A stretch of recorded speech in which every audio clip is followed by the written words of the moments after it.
We've talked about the history of the flare windshield. We've talked about the form and function. Now we're going to talk about the fitment. You're going to need a buddy for this. In this case, we have Mikkel, and we have this beautiful 2020 Street Glide that we borrowed from our friends at J&L Harley Davidson.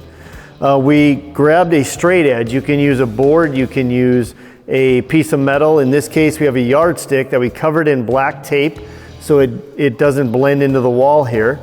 What you're going to want to do is hold that just underneath your nose, right at your upper lip, between your lip and your nose, so that it's not in your line of sight, because obviously this would be his line of sight would be up here, but in this case it's right here. And then simply take a tape measure and you're going to measure from here to this, and you can see it intersects right between the 6 and the 7, and this is a 6.5 inch windshield.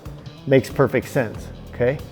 So whatever size you need, whatever size you want, but the thing is, Mikkel, on your personal bike, which is an older model of this same motorcycle. Yeah, I have a 06 Electra Glide.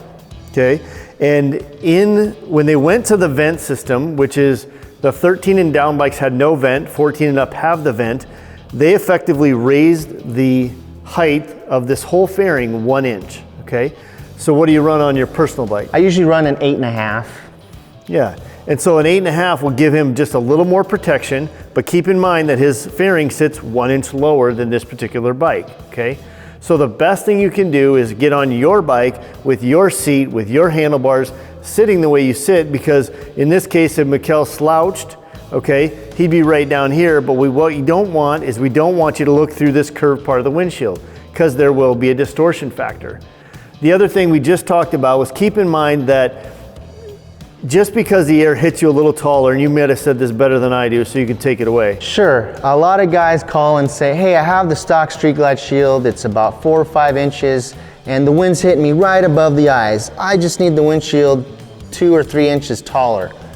Well, maybe you do, maybe you don't. Really what you want is the wind to go 2 or 3 inches taller or more. You don't necessarily need the windshield physically that much taller. It all depends on where your line of sight is. Let the flare windshield do the job of kicking the air up and over you. Don't think you absolutely need the tallest windshield you can get to get the air over you. You just want something that's comfortable, below your line of sight.